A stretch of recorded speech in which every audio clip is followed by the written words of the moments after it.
Kapin 400 ka mga pamilya sulod sa 4th Infantry Division sa Barangay Patag sa Cagayan de Oro City ang gikabalakan nga mawad-an og panimalay. Human nagpagula ang korte og writ of demolition. Mga apektadong residente nanawagan og tabang sa Cagayan de Oro City LGU. Ang detalye sa report ni James Paulo Yap. Emosyonal nga miatubang sa GMA Regional TV1 Mindanao ang 37 anyos nga si Eme Oligario. Human nga gipapahawa na kauban ang laing 427 ka pamilya gumikan na sulod ang ilang mga panimalay sa dulan 42 hektaryang luna nga gideklarang military reservation sa Camp Edelberto Evangelista, 4th Infantry Division sa Barangay Patag sa Cagayan de Oro City. Saysay ni Amy, diha na siya gipanganak hantod nga laminyo.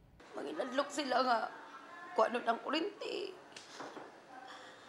Wala ka ng tubig, ang internet niya. Siyempre ang mga bata, eskwela biya, need kayo gyapon na sila, mga basic necessities nato. Paninglalo niya.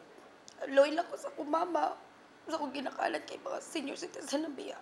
Sumala sa mga kadagkuan sa 4th Infantry Division nga dugay na nga panahon silang nagpasidaan sa mga residente sa lugar nga bakantihan ang maong luna. Dugang pa sa opisyal nga tuig 1937 pa dihang gideklara ni former President Manuel Quezon nga military reservation ang kapin usa ka gatos nga hektaryang nahimutangan sa kampo ug nakurat sila dihang adunay pipila ka mga residente sa lugar nga naghupot na og mga titulo.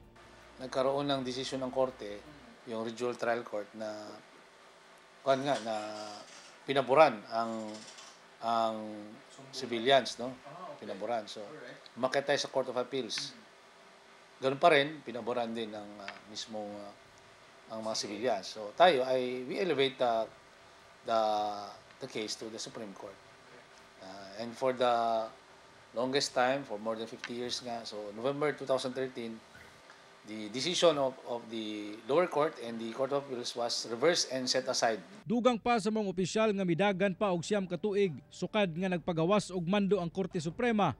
Una na kansela ang mga titulo sa pipila ka mga residente ug karon nagpagawas na ang Regional Trial Court Branch 17 sa Cagayan de Oro og writ of demolition. One of which na ating kinumit during various dialogues is to provide manpower and transportation assistance if they choose to vacate voluntarily their premises. Sa kabahin sa Barangay Patag Council, naningkamot kuno sila nga matabangan ang mga maapektuhang mga residente sa maong demolisyon. If there is a demolition, there should be relocation.